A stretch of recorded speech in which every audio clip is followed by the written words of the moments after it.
인류의 오랜 꿈 가운데 하나가 바로 하늘을 나는 것이었습니다.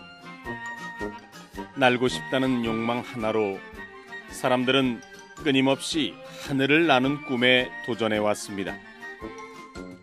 수많은 시행착오 끝에 1903년 인류 최초의 비행기가 등장합니다. 그 주인공은 미국의 자전거 수리공이었던 라이트 형제입니다.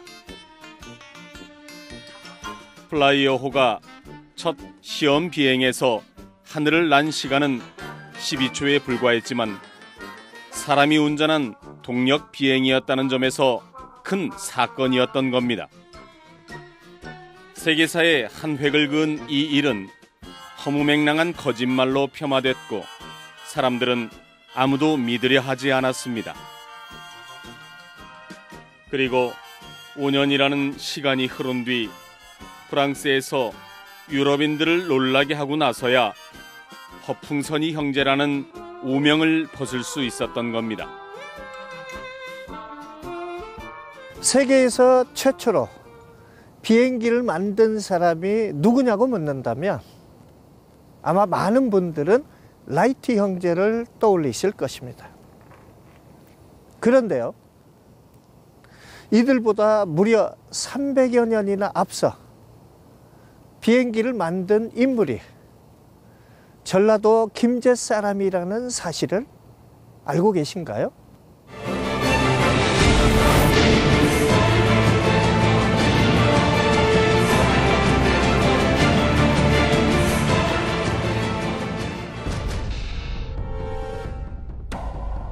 라이트 형제가 만든 것보다 300년이나 앞서 만들어졌다는 조선의 비행기. 그 이야기의 무대는 진주성입니다.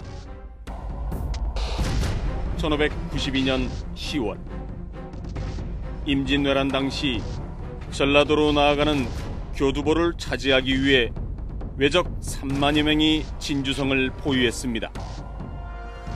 당시 진주 목사였던 김시민 장군과 3천여 명의 우리 병사들과 의병들이 왜적과 혈전을 벌였는데요. 엿새 만에 왜군은 결국 물러나고 맙니다. 그런데 이 과정 속의 기록을 살펴보면 우리나라 최초의 비행기인 비차 또는 비거에 대한 이야기가 전해집니다. 비거는 하늘을 나르는 차, 그러니까 하늘을 나르는 수레라는 뜻이고요. 또 실제 그러한 역할을 했던 기기입니다. 기기고 그것을 정평구 선생이 400년 전에 만든 비거는 단순히 어느 높은 산에서 한번 뭐 연이나 낙하산 타고 날았던 이러한 경험이 아니고 그 기록을 보면은 실질적으로 뭐 배 부분을 치면은 바람이 일어나서 이게 날았다 할 정도로 상당히 그 과학적인 기기로 추정이 됩니다. 그렇다면 비거는 어떤 모습이었을까요? 국립과천과학관에서는 조선시대 우리 선조들의 과학 수준을 보여주는 다양한 발명품들을 만나볼 수 있는데요. 도르래의 원리를 이용해 작은 힘으로 무거운 물건을 들어올리는 정약용의 거중기를 비롯해 유럽보다 최소 170년 이상 앞선 세계 최초의 조선시대 인공온실도 만나볼 수 있습니다. 우리 조상들이 엄동설안에 채소를 키웠다는 사실이 보고도 믿겨지지가 않습니다. 그리고 놀라운 또 하나의 발명품. 400년 전 세계 최초의 비행을 했던 비거의 모형을 살펴볼 수 있습니다.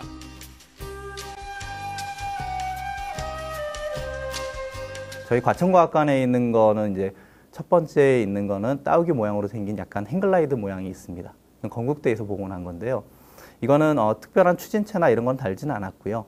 그냥 그 진주성 위에서 그 날개를 갖고 따오기 모양으로 생겼는데 그거를 타고 뛰어내렸을 경우에 이제 한 10km 정도를 날을 수 있는 정도의 복원을 했던 게 하나가 있고요.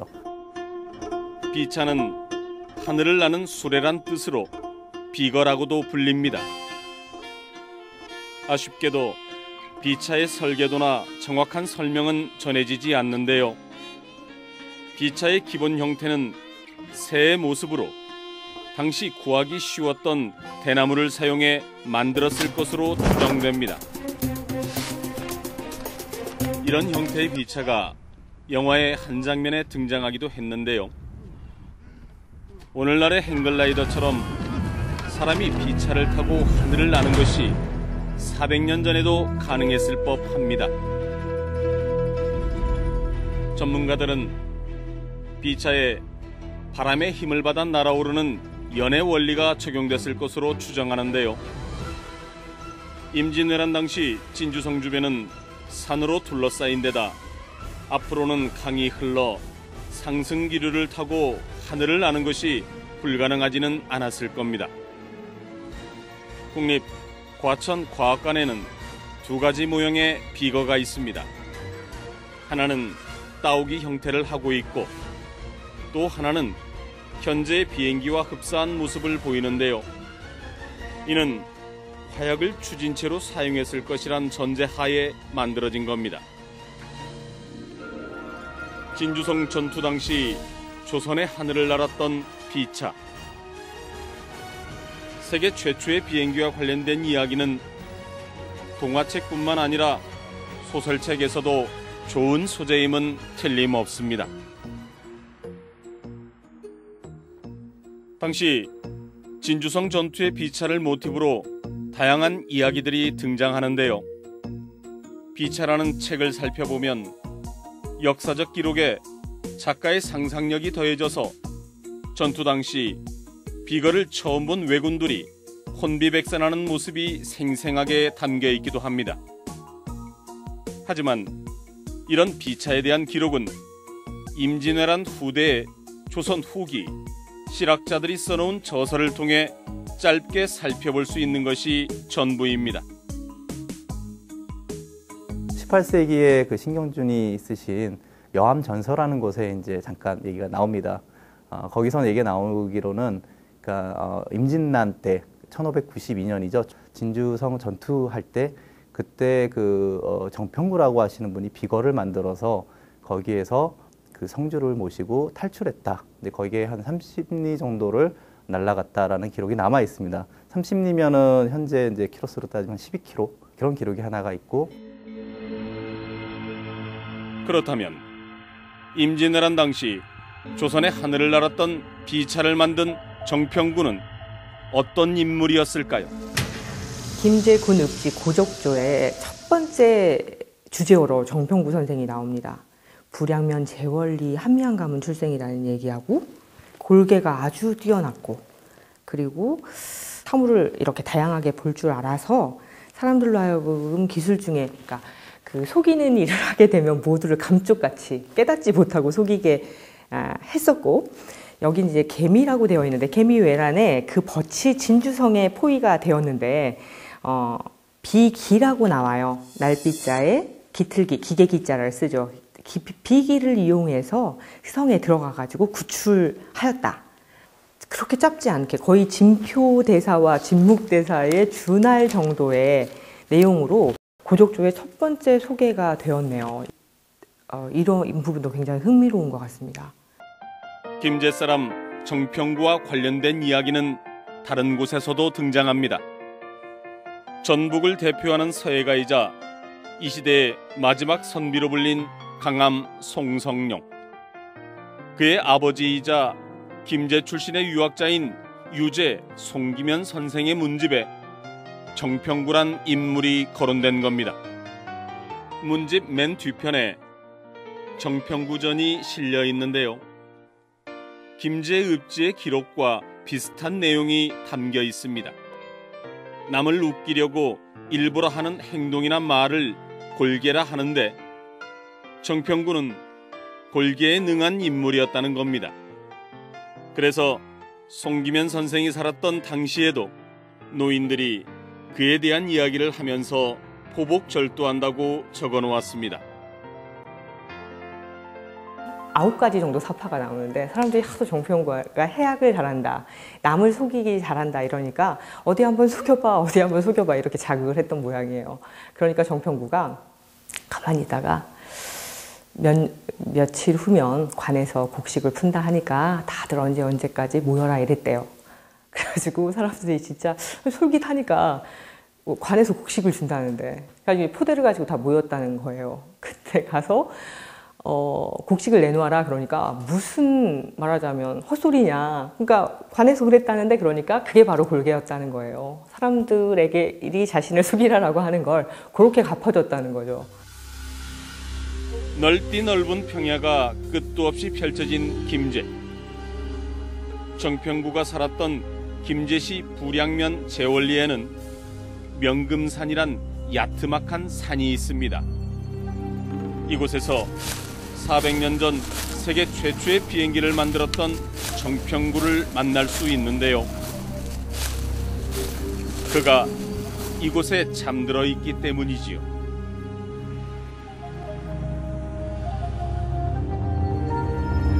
비문이 평구, 동래 전공, 네. 유연지묘, 또 예. 부인은 배, 유인 평산신 시지묘 돼 있는데 저는 이름이 평구인 줄 알았어요. 저도 어렸을 때는 평구가 이름인 줄 알았습니다. 근데 나중에 커서 보니까 유연이고 그렇더라고요. 저도 나중에서 그걸 알았습니다. 호를 옛날 분들은 이렇게 호를 그렇죠. 먼저 부르다 보니까 예. 지역 사람들에 의해 입에서 입으로 전해져 온 정평구와 관련된 이야기는 오랜 세월이 흐른 지금까지도 여전히 회자되고 있습니다. 그쪽으로 올라가다 보니까 제가 이 불양 출신인데요. 병량초등학교를 다녔습니다. 그런데 이제 봄 수풍, 가을 수풍을 다녔었죠. 그러면 항시 명금산만 오는 거예요. 봄 소풍, 가을 소풍 맨날이요? 매번. 그래서 1학년 때부터 6학년 때까지 매번 이 산만 왔습니다. 그런데 여기 올라오면 이제 그 봉우리에 이렇게 큰 묘가 있었거든요. 그 선배들이 그랬어요. 이게 거짓말 잘하는 사람의 묘다. 근데 그 당시에는 그게 정평구 선생의 묘인 줄을 몰랐어요. 그래서 거짓말 잘하는 사람이구나 그렇게 말했는데 나중에 커서 보니까 그게 정평구 선생 그 묘수였더라고요. 묘비를 살펴보면 1566년 김제 부량에서 태어난 정평구는 어릴 적부터 공부하기를 좋아했던 천재로 진주 병영에서 특별 군관으로 빛나는 업적을 쌓았다고 적어놓았습니다. 정평구 선생이 말단 군관으로 관직을 시작합니다. 군관으로 있던 중 전라우수사 이혁기 장군한테 그 재능이 발탁이 됩니다. 재능이 발탁돼서 마침 발발한 임진왜란 당시에 진주성 싸움에 참여하게 됩니다. 그 한 일을 보면은 비거를 만들었다, 또 화약을 담당했다. 이런 거로 봤을 때는 상당히 그 과학적인 조예가 깊었던 거로 봅니다. 그것은 이제 그 중국의 기록이라든지 이런 선험적인 지식도 있었고 또 본인이 그러한 여러 가지 실험이나 또 연구를 통해서 그런 부분에 많은 그 지식과 경험을 갖고 있었던 거로 보입니다. 그는 임진왜란 당시 진주 목사 김시민 휘하에서 화약을 다루는 임무를 맡았다고 전해지는데요. 번뜩이는 기지로 다양한 활약상을 남긴 정평구의 일화에서 그의 비상한 면모를 짐작할 수 있습니다. 이제 호란 때 청군이 들어왔을 때 그 광주리를 들고 정평구 선생이 청군을 놀렸다는 거예요. 그리고 막 도망을 가다가 광주리를 놓고 가니까 청병이 쫓아오다가 이 광주리를 뒤집어 봤을 거 아니에요. 근데 이제 거기다 벌통을 습겨놔서 벌들의 습격을 받은 거죠. 이게 하나의 에피소드면 그 뒤에 다시 또 한 번 청병을 놀리면서 광주리 가지고 도망을 가는데, 그래서 이제 청병들이 쫓아오다가 말하자면 광주리를 놓고 가니까 지난번처럼 벌이 들어있을까 봐서 거기다 불을 놨다는 거예요. 근데 이제 거기에 정평구랑 연결되는 또 다른 키워드인 그 폭약? 이게 들어있었던 거예요. 터져서 청군을 다치겠다. 이런 얘기가 나오는데, 이제 그 유재 송기면 선생의 이 그 정평구 전에서는 어떻게 이걸 또 끝을 맺냐면, 하늘이 그 사람의 재주를 낳을 때는 귀천을 가리지 않고 낳았을 건데 정평군은 굉장히 재주가 있는 사람이라는 거예요. 근데 우리가 그것을 계급이나 신분사회 안에서 자꾸 귀와 천을 나누면서 사람을 등용하여 쓰지 못하니 그러니 나라의 국운이 건강하게 가지 못하는 거다. 이게 정말 애서가다 이렇게 끝을 맺고 있거든요. 그의 묘비를 살펴보면 위급한 국난을 맡겨주면 3개월 안에 평정하겠다고 했으나 간신배들의 반대로 뜻을 이루지 못했다는 내용이 나옵니다. 당시 기술자에 대한 무시와 천대가 빈번했던 데다 신분이 하위 관직이었기 때문에 그 업적마저 제대로 인정받지 못했을 겁니다. 안타깝게도 비거의 형태나 구조에 대한 자세한 기록이 없어 비거의 가치가 제대로 인정받지 못하고 있는 것도 사실입니다. 그렇다 보니 일부에서는 비거가 비행체가 아니고 사람의 형상을 한 큰 허수아비를 태운 일종의 연으로서 외적의 심리를 교란시키기 위한 것이었다라고 주장하기도 합니다. 임진왜란 당시 이순신 장군이 연을 이용해 수신호를 했다는 기록이 있습니다. 만약 진주성 전투 당시 정평구가 연을 사용했다면 과연 비차 또는 비거라는 새로운 표현을 쓴 기록들이 남아있을 이유가 있을까요? 그럼에도 불구하고 여전히 많은 이들은 당시 하늘을 날 만한 기술력이 갖춰져 있었을지 의문을 갖습니다. 조선이라는 나라에서 그 정도의 과학기술 능력을 갖고 있었냐, 역량을 갖고 있었냐 이런 이제 의문을 갖고 있는데 그 전 시기를 잠깐 보면 굉장히 재미있습니다. 왜냐하면 세종 시기가 굉장히 우리가 자랑스럽게 여기는 시기이기도 하잖아요. 근데 이거는 뭐 전 세계 과학기술사를 하는 모든 사람들이 인정하는 부분이 있는데요. 당시에 이슬람을 빼고 이 전 세계에서 조선이 가장 그 과학기술이 발전했던 나라로 인정을 하고 있습니다. 그렇기 때문에 그 세종 시대의 여러 이제 뭐 천문부터 시작해서 그 다음에 화약 기술, 무슨 뭐 지리, 뭐 이런 부분 전반적인 부분의 과학기술이 워낙에 그 탄탄하게 자리 잡고 있었고 그런 기술을 기반으로 과학기술을 기반으로 나라가 정착이 되고 하는 부분들이 있기 때문에 그 전 시기를 보면은 1592년 그 정도 가능하지 않았을까 하는 이제 생각이 들고요. 민생 안정과 부국 강병의 염원이 과학기술의 발전을 가져왔습니다. 그러나 무엇보다 과학기술을 급격하게 발전시킨 건 바로 전쟁인데요. 당시 조선의 무기를 살펴보면 다양한 폭약과 더불어 지금의 미사일과 같은 신기전을 사용했음을 알 수 있습니다. 로켓 추진 화살인 신기전은 세종 30년인 1448년 제작된 것으로 15세기의 최첨단 무기였습니다. 신기전은 여러 크기로 제작됐는데 대신기전과 중신기전, 소신기전 등으로 다양하게 사용이 됐습니다. 당시 화약의 사용이 빈번했고 정평구가 화약을 담당했기에 비차의 추진체로 화약이 사용됐을 가능성 또한 높습니다. 추진체로 화약통을 활용했다라고 하면은 왜냐하면 당시에 이제 대신기전, 그다음에 뭐 신기전도 있고 여러 가지가 있는데 그런 화약체를 활용해서 뭐 몇십 메타를 날아갈 정도의 그 화살 무기들을 갖고 있었으니까 그런 것들을 알고 있는 우리 조선의 그 과학기술이 뭐 그 정도 하지 않았을까. 서양에서는 라이트 형제에 앞서 하늘을 난 이들이 존재합니다. 프랑스의 몽골피의 형제는 1783년 대형 열기구로 하늘을 날았고 독일의 오토 릴리엔탈은 조정형 글라이더를 타고 하늘을 날았습니다. 바로 이렇게 말이지요.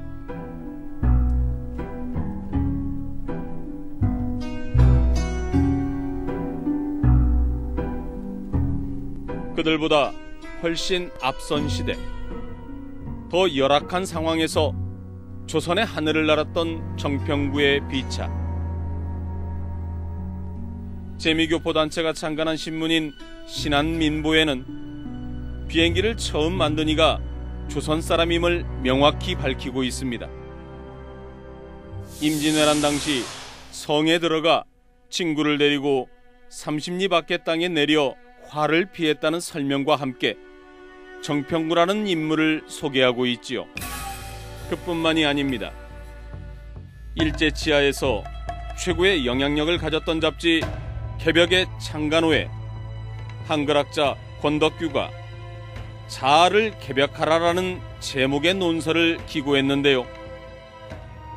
당시 우리 국민들의 대우각성을 촉구하는 내용의 글에서 음악상으로 왕산악, 우룩될 자 누구이며 항공계로 정평구 될 자 누구냐며 비차를 만든 정평구의 창조적인 사고를 높이 평가했습니다. 거기에 또 1921년 임시정부에서 만든 국무원 문건 가운데 대한독립의 당위성을 주장하는 글이 있는데요. 독창의 재능을 가진 민족이란 항목에 눈여겨볼 대목이 나옵니다.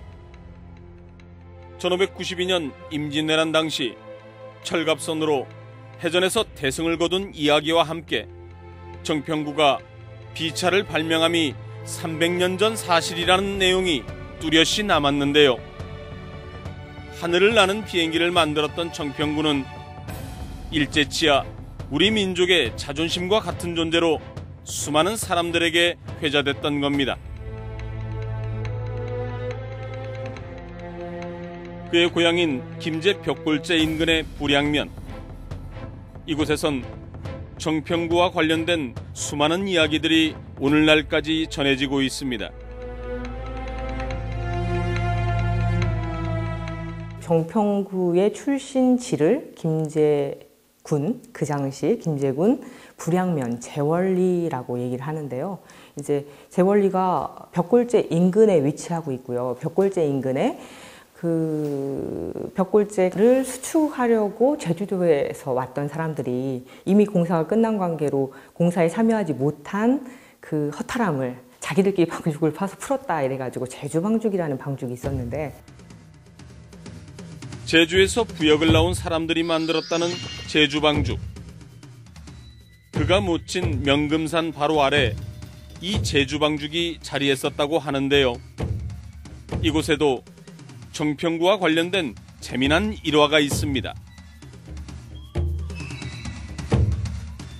있었었죠. 일제강점기 때 이제 사라졌다고 추정되는데, 그 제주방죽에 있는 물오리를 2번이나 서울 사람에게 팔아먹었다는 일화가 전해져요. 그러니까 서울 사람이 이제 불양면에 왔는데 그 제주방죽에 물오리가 둥둥 떠 있는 걸 보고 흥미로워하니까 정평구가 말하기를 저 물오리는 내 건데 내가 당신한테 팔겠다 이렇게 얘기를 했다고 해요. 근데 이제 그러니까 이 사람이 다는 못 사고 그럼 반절만 사겠다 하고 이제 비용을 지불했는데, 후에 이 사람이 와서 그럼 이제 저 오리를 수거를 해가야 되니까 사람들을 풀었는데 다 도망을 갔다는 거예요. 그러니까 이제 그 서울 사람이 정평구에게 따지기를 다 도망갈 걸 팔아놓고 내 돈 내놔라 이랬겠죠. 그러니까 정평구가 당신 때문에 내 오리까지, 그러니까 이미 판 반절의 오리가 아니라 나머지 반절의 내 오리까지 다 날아갔으니 당신이 나에게 손해배상을 해야 한다. 이미 한 번 판 반절값이 있죠. 근데 그 뒤에 나머지 반절값까지 그 서울 사람한테 다 받아냈다는 거예요. 제주 방죽은 사라졌지만 해왁과 기지로 대변되는 정평구의 면모를 보여주는 또 다른 이야기가 사람들을 미소짓게 하고 있습니다. 소풍을 가면 그 풀을 뽑았어요, 그 묘에. 근데 왜 뽑았냐면 그 선배들이 그래요. 여기 와서 풀을 안 뽑아주면은 그 사람한테 나쁜 일이 생긴답니다. 그래서 뭐 일종의 터부라고 할까요? 그래서 여기 잡초 난 것을 그냥 자발적으로 뽑는 겁니다. 사람들이 올라와서 이렇게 뭐 아주 자연스럽게 이렇게 잡초도 제거하고 그런 역할을 하게 만들었지 않나. 죽어서도 사람들이 자연스럽게 자신의 묘를 돌보게 한 조선의 괴짜 정평구. 400년의 시간이 흘렀지만 그는 여전히 우리의 곁에 생생하게 살아 있습니다. 앞서 살펴본 것처럼 당시의 과학기술의 수준을 과소평가하지 않는다면 비차는 결코 상상 속의 비행체가 아닙니다. 이는 철갑선에 버금가는 우리 민족의 자랑이자 세계가 주목해야 할 자랑스러운 유산입니다. 세계 최초로 비행기를 발명한 놀라운 업적을 남기고 외적 선멸에도 큰 공을 세운 정평구. 하지만 안타깝게도 몇몇 문헌과 지역 어르신들의 이야기 속에서만 그 이름이 전해져 왔는데요. 대한민국의 자랑스럽고도 해학적인 인물로 기억해야 할 이름입니다.